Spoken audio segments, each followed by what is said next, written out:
ဒီတစ်ခေါက်ကတော့ slide window section ပုံလေးကို dynamic block ဖန်တီးပြီးကြမယ်ဒီမှာဆိုရင်ရိုးရိုး block တစ်ခုလိုတဲ့အတွက်ကြောင့် block တစ်ခုဖန်တီးကြမယ်ပြီး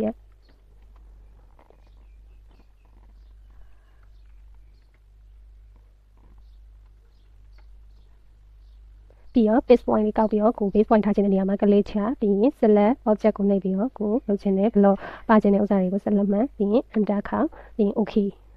အဲ့ဆိုရင်ရိုးရိုး block တစ်ခုရပါပြီရိုးရိုး block ရပြီးသွားပြီဆိုရင်ဒီ block တွေကို double click နှိပ်ပြီးတော့ဝင်ကြည့်လိုက်ပါမယ်ဝင်လိုက်ပြီးရင်ဒီမှာ action parameter ဆိုတာရှိတယ်ဒီမှာ linear ဆိုတာလေးကိုယူ linear base parameter linear ဆိုတာကိုယူlinear ကိုယူသွားရင်ကိုက base နဲ့လုပ်မယ်ဆို base ကို select ရေးပြီးရင် start point ကို select click ပြီးရင်ကို start point ထားခြင်းတဲ့နေရာမှာ click ပြီးသွားလို့ရှိရင်နောက် block အဆုံးမှာ click ပြီးသွားရင် click ပြီးရင်ကိုကတစ် point လေးပဲထွက်ခြင်းနဲ့ဆိုရင်1ပြီးရင်အဲ့ဆိုရင်ရသွားပြီ base parameter ပေးပြီးသွားပြီပေါ့နော်အဲ့ဆိုရင်ကိုက stress ဖြစ်ခြင်းနဲ့ stress ဖြစ်ခြင်းဆို action parameter မှာ stress ဆိုတဲ့ဟာလေးကိုသွားပြီးပွားလို့ရှိရင်ဒီခုနကပေးထား base parameter ဟိုမှာ click နှိပ်အဲ့တော့ကြာရင်အနီရောင် end point လေးထွက်လာလိမ့်မယ်အဲ့ end point လေးနေရာမှာတစ်ခါ click နှိပ်ပြီးွားရင်ဒီမှာဒီကိုကထွက်ခြင်းတဲ့အပိုင်းကိုနေရာပေးမယ်ပေါ့နော်နေရာပေးရင်ဒီမှာအပြာရောင်ဟာလေးနဲ့ဒါလေးကိုမှတ်လိုက်ကိုကဒီအတွင်းမှာဒီဟာကိုရှည်ခြင်းတော့ဆိုတော့ပြီးွားလို့ရှိရင်ကိုရှည်ခြင်းနဲ့အပိုင်းလေးကို cross section နဲ့ဆက်လက်ပြီးလိုက်ဆက်လက်ပါသွားပြီဆိုရင် enter ခေါက်အဲ့လားဆိုလို့ရှိရင်တော့ဒါက stress ဆွဲတဲ့ရိုးရိုးblock လေး dynamic block လေးရပေါ့နော်အဲ့ဒါလေးကို test block နဲ့စမ်းကြည့်လို့ရှိရင်ဒီမှာ1400ဆိုရင်ဒီမှာ1500ဆိုရင်သူအတူရှိပါမယ်ဒါပေမဲ့slide window တွေမှာဆိုလို့ရှိရင်တော့သူကနှစ်ခုကိုညီတူမျှတူထွက်ရမှာအဲ့လိုထွက်ဖို့အတွက်ကြောင့်အခုကကြာတော့တစ်ခုပဲတစ်ဖက်ပဲရှိသွားသလိုဖြစ်ပြီးနှစ်ခုမထွက်တော့ဒါ slide window ပုံစံမကြဘူးဖြစ်နေတယ်မာနေရဲ့အဲ့လိုကြာတော့ဒီလိုမျိုးနှစ်ခုညီတူမျှတူထွက်ဘယ်လိုလုပ်လဲဆိုတာကိုထပ်ပြီးတော့လုပ်ကြည့်ကြမယ်ဆိုတော့ခုနတုန်းက test block ကိုခဏပိတ်ပြီးသွားလို့ရှိရင်ဒီမှာပြန်သွားပြီးသွားလို့ရှိရင်ဒီဟာကလည်းသူ့ရဲ့လိုက်ပြီးတော့ဒါနဲ့တူတူဒါ1600ဆိုတဲ့ဒီနှစ်ခုကကိုတဝက်စီဖြစ်နေရဖို့အတွက်လိုက်ပြီးဖြစ်ဖို့အတွက်ဒါကိုဖန်တီးကြမယ်အဲ့ဒါဆိုရင်လည်းဘယ်လိုဖန်တီးမလဲဆိုဒါကိုလည်းခုနက stress နဲ့ပဲဖန်တီးပြီးတော့ stress ကို select မှန်ပြီးသွားရင် base parameter မှာထပ်မှတ်ပြီးသွားရင်ဒီမှာ end point ကတော့9နေရာပဲအဲ့မှာအနီရောင် point လေးနေရာမှာ end point ကလေးထပ်မှန်ပြီးသွားလို့ရှိရင်အခုကိုလိုချင်တဲ့အပိုင်းပေါ့နော်ကိုကဒီဟာလေးကိုထွက်ချင်တာဆိုရင်ဒါလေးကိုပဲကွက်ပြီးတော့နေရာပြီးလိုက်ပြီးသွားလို့ရှိရင်ဒီအပိုင်းကိုပဲဒီနှစ်ခုပဲဒီဘက်မပေါဒီအပိုင်းကိုပဲလုပ်ချင်တယ်ဆိုရင်ဒါလေးကို cross section နဲ့ပေးသွားလို့ရှိရင်ပြီးသွားရင် enter နှိပ်အဲ့လားဆိုလို့ရှိရင်ဒီကပေးပြီးသွားပြီပေါ့နော် action ပေးပြီးဒါဒီနေမှာဘယ်လိုပုံစံဖြစ်နေမလဲဆိုတာတစ်ချက်စမ်းကြည့်မ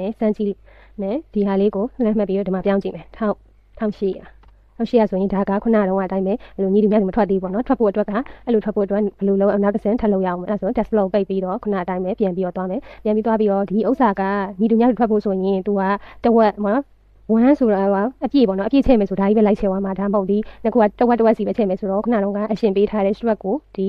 select လေးမှတ်လို့ရှိရင်ဒီလိုလေးပေါ်လာလိမ့်မယ် select မှတ်ပြီးသွားရင်ဒီမှာ quiz property ကိုခေါ်ဖို့အတွက်ဆိုရင် control 1နှိပ်လိုက်လို့ရှိရင် quiz property မှာရှိတဲ့ override ဆိုတာရှိရဲ့အဲ့အောက်က distance ဆိုတာရှိရဲ့အဲ့မှာ 0.5 တဝက်ထွက်မယ်တဝက်လို့ပေးလိုက်မယ်ပေါ့နော်တဝက်ပဲထွက်မယ်ဆိုရင်အဲ့ဒါကိုပေးလိုက်လို့ရှိရင်ကြာတော့ဒီ test flow နဲ့ပြန်ပြီးတော့ထပ်စမ်းကြည့်မယ်ဒီမှာ1800လို့ပေးတဲ့ခါကျရင်1800လို့နှိပ်လိုက်ရင်ဒီမှာညီတူမျှတူထွက်သွားပြီဆိုတော့ဒါက slide window တွေအတွက်ဆိုရင်ဒါကမှန်သွားပြီပေါ့နော်အဲ့လိုမျိုးလေး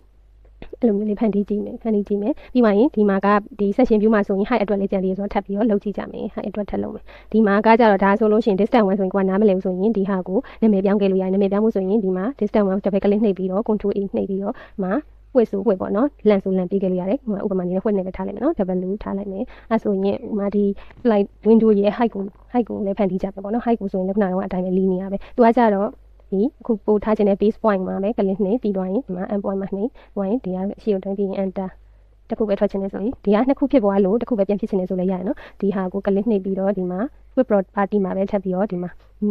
miss misc ဆိုတဲ့အောက်မှာရှိတဲ့ number ဆိုတဲ့အဲ့မှာ2နေရာမှာ1ပေးလိုက်တာနဲ့တစ်ခုပဲပြန်ဖြစ်သွားတယ်ဖြစ်သွားပြီအဲ့ဆိုလို့ရှိရင်ဒီမှာ struct comment နဲ့ဒါကကြတော့တစ်ခုပဲအပေါ်ပဲရွှေ့စေရပဲခုနလိုမျိုးနှစ်ခုဒီလိုမျိုးထွက်စေရမလို့ဆိုတော့တစ်ခါပဲ struct လုံးလုံးနဲ့အဆင်ပြေရပါတော့အဲ့ဆိုရင်ခုနလိုပဲ distance မှာ click နှိပ် end point မှာအပေါ်အနီလေးမှာ click နှိပ်ပြီးသွားရင်ကို struct ဖြစ်ခြင်းတဲ့နေရာကိုပြီးသွားရင်ကိုဖက် stress ဖြစ်ခြင်းနဲ့ selection ကိုအပိုင်း select မှတ်ပြီးသွားရင် enter ခေါက